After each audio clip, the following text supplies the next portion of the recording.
हम एक लड़की को देखते हैं जो एक कहानी पढ़ रही होती है ईके के बारे में, जो डीमन लॉर्ड का एक कमांडर होता है और उसके दादा एक बहुत बड़े मैजिशियन होते हैं। दूसरे सीन में एक वॉर को देखते हैं जहां ओक्स सीधा ही एक कास्टल पे अटैक कर देते हैं और वहां चीजें सब तबाह कर रहे होते हैं। ईके यहाँ दूर से सब चीजों को देख रहा होता है और उसका बंदा बोलता है कि मास्टर, आपका आइडिया बहुत अच्छा था और उसको दारू पिलाने वाला, इस वजह से हमारा काम बहुत आसानी से और जल्दी हो गया। दूसरी तरफ वॉर के अंदर ऑक्स इंसानों पर भारी पड़ रहे थे और कुछ ही देर के अंदर उन लोगों को हरा देते हैं। और दूसरी तरफ ये सब चीजें देख रहा था वहाँ का कमांडर ईके उसके सामने आ जाता है, जिसे देखकर वो समझ जाता है कि ये कौन है। और फिर भी ईके अपना इंट्रोडक्शन देता है, कहता है कि मैं ईके हूँ, डीमन लॉर्ड का कमांडर में से एक, अनडाइंग ब्रिज में से एक हूँ।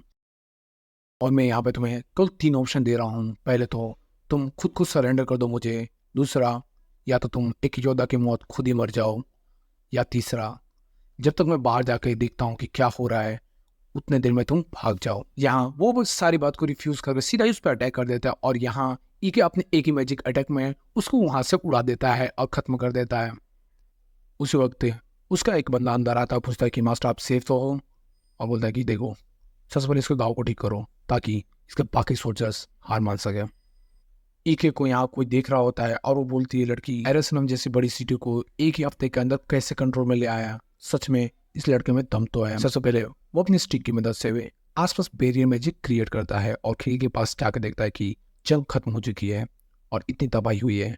सच कहूँ, अगर मैं बोलता हूँ कि इन सब जंग से और किसी की मौत से मुझे कोई फर्क नहीं पड़ रहा है, तो सच कहूँ तो ये झूठ होगा। मुझे अभी भी इस जंग के खून खराबे की आदत नहीं है, क्योंकि मैं एक शैतान नहीं, मैं एक इंसान हूँ। और वो अपना मास्क उतारता है और हमें पता चलता है कि वो एक इंसान है। वो हमें बताता है कि उसका मास्टर, मेरे मास्टर रोमबर्ज कमाल के मैजिशियन थे। रोमबर्ज जितना मैं मैजिक जानता हूँ वो सब जानते थे और उन्होंने ही मुझे मैजिक सिखाया। एक टाइम उनको मैं मिला था और इंसान होते हुए भी मुझे खुले दिल से उन्होंने अपनाया और मुझे ट्रेन किया, मैजिक सिखाया। और मुझे एक ही चीज़ उन्होंने हमेशा सिखाया कि कुछ भी हो जाए अपने मास्क को कभी मत उतारना और अपनी आइडेंटिटी को किसी को मत बताना, वरना तो तुम्हें डीमन किंग कभी माफ नहीं करेगा।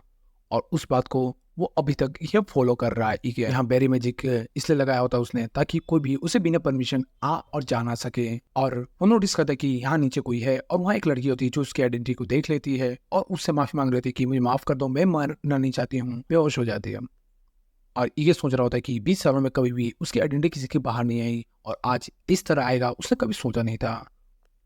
यहाँ उसका सोल्जर उसे बाहर लेके जाता है और पता चलता है गेम में कि बाहर बहुत से इंसान बच गए हैं। और वो बोलता है कि मास्टर, हम लोग क्यों नहीं इन्हें मार देते हैं, बाकी भी लीडर्स तो यही करते हैं, तो हम लोगों ने कुछ जिंदा क्यों छोड़ रखा है। इके गुस्से में बताता है कि एक बात बताओ, अगर हम इन लोग को मार देंगे और सिटी को जला देंगे उससे क्या होगा, हमें टैक्स कौन पे करेगा। ये बात पे वो भी सहमत होता है और आगे इंसान उससे बात करने के इंतजार कर रहे होते हैं और उसी समय उसका आगे इंसान उससे बात करना चाहते हैं, पर ईके का जो असिस्टेंट आके मना करने लगता है, तुम बात नहीं कर सकते हैं। ईके उसे बोलता है कि बोलने दो। यहाँ इंसान उससे पूछता है कि हमें कितना टैक्स पे करना पड़ेगा। यहाँ इंसान उससे पूछता है कि हमें कितना टैक्स पे करना पड़ेगा, और वो बताता है कि जितना तुम पहले करते थे। ये बात को सुनकर वो खुश हो जाते हैं। पर ध्यान रहे, अगर तुम लोगों ने उसे पे नहीं किया तो तुम लोगों को पनिशमेंट मिलेगी। उसके बाद उन लोग के आंखों में डर आ जाता है और एकदम से हम देखते ईके को कोई समन कर लेता है और यहाँ एक कोलम उस पर अटैक कर देता है। और ईके ये बात को समझ जाता है कि उसे किसने समन किया और कहता है कि मैंने आपसे रिक्वेस्ट किया था ना कि मुझे कभी भी ऐसे समन मत किया करो। यहाँ गोलम उस पर अटैक करने को ट्राई कर रहा होता है और वो अपने स्टिक को समन करते हैं, एक पावरफुल ब्लास्ट मारकर एक पावरफुल एक अटैक करके उस गोलम को एक झटके में खत्म कर देता है। इस चीज को देखकर कमांडर खुश होती है और कहती है कि रोमबर्ग का ग्रैंडसन बड़ा हो गया है, देखो अब वो अपने दादा के पीछे नहीं छुपता है और देखो तो बड़ा होकर कितना ताकतवर हो चुका है। सिर्फ वो बोलती है कि मुझे कॉन्फिडेंस था कि मेरा गोलम तुम्हें हरा देगा, पर तुम सच में अच्छे हो। इके हमें बताता है कि ये इकलौती डीमन किंग के आर्मी में एक मेंबर है जिसको उसका सीक्रेट के बारे में पता है अच्छे से। और यहाँ ये पूछता है कि आपने मुझे यहाँ पे क्यों बुलाया, आप चाहते तो मैं को मैसेज भेज सकती थी। और वो बोलती है कि इसमें मजा कहाँ है, तो क्या आप अर्शनम के बारे में जानना चाहते हैं, उसके बारे में रिपोर्ट में आपको देने ही वाला था। पर वो बोलती है नहीं, मैं उसके बारे में सब कुछ जानती हूँ, मैंने देखा कि तुमने क्या किया था तो उसके लिए तो मैंने नहीं बुलाया। और वो बोलता है कि तो फिर किस लिए। तो वो बताते कि टेरेसामा तुझे बुलाया है ताकि तुमसे मिल सके और तुम पहले वो बंदे हो ब्रिज में से, तुम्हें इनवाइट किया गया और तुम्हें ये ऑनर मिला है। पर क्यों, इसका क्या कारण है? क्योंकि तुमने एरन सलमन को एक हफ्ते के अंदर जीत लिया तो वो इम्प्रेसिव था ही, इसलिए तुम्हें टीम कास्टल चलना पड़ेगा, वो भी अभी। ये बात को सुनकर वो शौक होता है और वो बोलती कि ठीक है मेरे कंधे पे हाथ रखो, हम लोग चल रहे हैं। और वो जैसे कंधे पे हाथ रखता है वो बोलती कि मुझे लगा कि तुम चेस्ट पे रखोगे, पर कोई नहीं। और वो वहाँ से टेलीपोर्ट कर जाते हैं। दूसरी तरफ ईके ने उस लड़की के लिए दूसरी तरफ लड़की को खुश आता है और वो देखती है कि ईके ने उसके लिए कुछ खाने के लिए रखा है और वो खाती है, उसे काफ़ी ज़्यादा पसंद आता है। और यहाँ ईके डीमन लॉर्ड के कास्टल की तरफ पहुंच जाता है और उसकी सेंस ऑफ पावर को देखकर इधर लड़की बोल रही होती कि तुम तो आखिरकार इंसान हो, तो तुम्हें भी तो डर महसूस हो रहा होगा। यहाँ वो कास्टल की तरफ बढ़ते हैं और ईके ये सब चीज़ देखते हुए पूछता है कि क्या कास्टल में सभी की चेकिंग होती है? अगर होती है तो मेरे को दिक्कत हो सकता है, क्योंकि मेरा मास्क और क्लो के बिना सब जान जाएंगे कि मैं कौन हूँ और दिक्कत हो सकती है। और बोलती है कि कोई नहीं, तुम आगे तो बढ़ो। और कुछ ही देर बाद वो अपने मैजिक चलाती है, जिसके कारण सब लोगों को लगने लगता है कि इधर सामने वाला और उसकी पावर को सेंस करता है और कहता है कि रोमबर्ग के ग्रैंडसन से हम लोग को यही उम्मीद था, इतना पावरफुल मैजिक। और वो देखकर शौक होता है कि उसके दादाजी को अभी भी लोग याद रख रहे हैं, मरने के बाद भी इतने ज़्यादा फेमस हैं। फिर वो बोलती है कि चलो अंदर चलो, डीमन किंग तुम्हारा इंतजार कर रहे हैं। महल को देखकर वो समझ जाता है कि ये महल किंग है, उसकी पावर को दर्शाने के लिए है। इतना बड़ा जो हॉल है, इतना लंबा है, केवल उसकी पावर और उसकी मैजिक को समझाने के लिए कि वो इतना पावरफुल है। वो चलते चलते थक रहा होता है, जिसके कारण वो सामने वाले से पूछता है कि कितना देर और चलना पड़ेगा, कितना वक्त लगेगा? और बोलती है कि थोड़ा थोड़ा टाइम होने वाला है, बस पहुंचने वाले हैं। मुझे बताया तुम्हें उड़ नहीं सकते, इसलिए तुम्हें दिक्कत हो रही है, तुम्हें चलना पड़ रहा है। और यहाँ यहाँ सोच रहा था कि बस मुझे एक ही चीज़ चाहिए, वो है उड़ने की एबिलिटी। होता है कि देखो मुझे पता है मैं उड़ने की चीज़ों में अच्छा नहीं हूँ, मैं केवल लंबे जंप लगा सकता हूँ। यहाँ वो गेट तक पहुँचते हैं। सिफरो बोलती है कि ठीक है तुम वेट करो, तब तक मैं उनसे बात करके आती हूँ।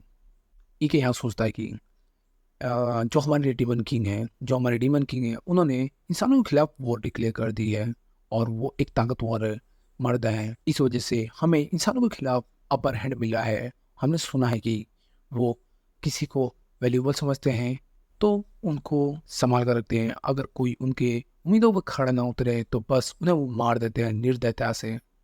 और उनको कोई काम का लगता है, चाहे उसकी एबिलिटी खराब भी हो, तब ये उसे सपोर्ट करते हैं। इस तरह वो अपनी आर्मी को बना रहे हैं। और हम जानते हैं कि डीमंस का नेचर है एक दूसरे से लड़ना, पर इनके आने पे सब कुछ बदल चुका है। उसी वक्त सेफिरा उसे अंदर बुलाती है और जब वो अंदर जाता है तो सामने ही डीमन किंग बैठी होती है। डीमन किंग से मिलने जा रहा है, वो बिल्कुल शौक। यहाँ डीमन किंग बोलते हैं कि तो तुम हो के अपना सिर उठाओ। और जब ये सिर उठाता है और देखता है कि वो तो एक लड़की है, जिस देख के वो बिल्कुल शौक होता है। उसके बाद यहाँ डीमन किंग बोलती है कि तो तुम हो कि जो सेफ्रे के अंदर सर्व कर रहा है और तुमने आर्सेनल पे अच्छा खासा विक्ट्री की है, वो भी एक हफ्ते के अंदर, सच में इम्प्रेसिव है। ये बात को सुन के बोलता है कि मैम ये तो मैंने बस ऑर्डर पर काम किया है और यह हमारे ऑर्डर दिया था सेफ्रे ने। इस चीज़ को देखकर डीमन किंग बोलती है कि काफ़ी इम्प्रेसिव है, काफ़ी ज़्यादा हम्बल हो रहे हो, कहीं इंसान तो नहीं। ये बात को सुनकर या ईके के दिमाग हो जाता कहता कि मेरी इंसानियत ये बार बार पीछे आ जा रही है। सेफ्रे यहाँ टोकते हुए बोलती है कि माय लॉर्ड, ये हमारे सबसे ग्रेटेस्ट मैजिशियंस का ग्रैंडसन है रेमबर्ग, जो हेल का रक्षक है। और वो डीमन किंग बोलती है कि मैंने सुना कि तुमने वहाँ के जो लीडर है उसको माना नहीं है और वहाँ पे किसी की भी जान नहीं गई, ऐसा क्यों? और वो परमिशन मांगता है कि क्या मैं इसके बारे में आपको खुलकर बता सकता हूँ? और बोलती है हाँ क्यों नहीं है, बोलो। हम लोगों ने देखा है एशियन सिविलाइजेशन का, जहाँ पे उसके लीडर को नहीं मारा जाता है और जहाँ उसके लीडर को मारा जाता है, उन दोनों में बहुत फ़र्क आ जाता है। वो अच्छे से ग्रो करते हैं जिनका लीडर नहीं मारा होता है। वो पूछती कि क्या ये रेमबर्ग का ओपिनियन था? और बोलता है कि हाँ मैम। और कुछ ही दिन में रियलाइज़ कर लेता है कि ये गलत नहीं है, इसके पास भी जो ओल्ड सिविलाइजेशन है उसकी नॉलेज है और वो इसका इस्तेमाल कर रही है ताकि अपनी आर्मी को बढ़ा सके। ये बिल्कुल रेमबर्ग की तरह है, रोमबर्ग की तरह है। पास आती है, कहती है कि तुम बाकियों से अलग हो और मैं नेक्स्ट टाइम तुम्हारे असली चेहरे के सामने बात करूँगी, ना कि ये मास्क के सामने। और ये कह के वो चली जाती है और कहती कि मैं उम्मीद करती हूँ तुम ऐसे ही मेहनत करते रहोगे और आगे बढ़ते रहोगे। और बोल के वो चली जाती हैं। इधर ई के अपने मास्क उतारता है और उसकी सांसें फूल रही है क्योंकि उसने पहचान लिया होता कि वो एक मास्क लगा रहा है, ना कि उसका वो असली चेहरा है। और वो घबराया होता है। और ये बात को सोच कर सेफियो कहती है कि तुम सच में घबराए हुए तो लग रहे हो। वो बोलता है कि क्यों नहीं घबराऊँ, उसको मेरे बारे में पता चल गया है। और वो बोलती कि शुक्र मनाओ कि उसको ये नहीं पता लगी कि तुम एक इंसान हो। तुम्हारे काम को देखते हुए खुश होकर उसने तुम्हें एक रिवॉर्ड दिया है। मुझे नहीं समझ में आया उससे रिवॉर्ड कौन हो या पनिशमेंट। नेक्स्ट सीन में वो आ जाता है अपने टाउन के अंदर, यहाँ ही के वापस लौटता है और देखता है कि वो लड़की मजे से चेयर पे सो रही है। उसे वो उठाता है और वो लड़की उठते ही रोने लगती है, माफी मांगती है, मुझे मत मारो, मैं तुम्हारे लिए कोई भी काम करूंगी, बस मुझे मत मारो। और वो ईके पे चिपकने लगती है, जिससे ईके उसे उतारता है और कहता है कि ठीक है मैं तुम्हें नहीं मारा हूं, पहले बताओ तुम्हारा नाम क्या है। और बोलती कि तेरा, ये क्या है, ये मेरा नंबर है, इसलिए उसको ऐसे ही नाम से बुलाया जाता है। और वो पूछता है कि तुम्हारा असली नाम, तो वो सैती बताती है। और यहाँ ईके उसे सोच रहा था कि ये बात इसमें जमी नहीं। यहाँ वो लड़की उससे माफी मांगने लगती है और कहती है कि मुझे मत मारो, तुम्हारे सीक्रेट को मैं संभाल के रखूंगी, मुझे बस जाने दो। इसलिए ईके उससे एक साथ एक डील करता है और कहता है कि ठीक, मैं तुम्हें जाने तो नहीं दे सकता, इसलिए तुम्हें एक काम करना होगा, वो है मेरा बेड बन के रहना पड़ेगा। तुम मंजूर हो तो भी ठीक, नहीं तो मैं तुम्हारे बस इसके अलावा कुछ चारा नहीं है। और वो लड़की खुशी खुशी हाँ भर देती है और उसके गले लगने लगती है। दूसरी तरफ ईके को यहाँ एमिलियस का रूलर बना दिया होता है, जिस चीज़ को देखकर बाकी लोग कॉन्ग्रेचुलेट कर रहे थे, पर वो ऐसी जगह होती है जहाँ जंग का मैदान होता है, मतलब बहुत फ्रंट लाइन होता है।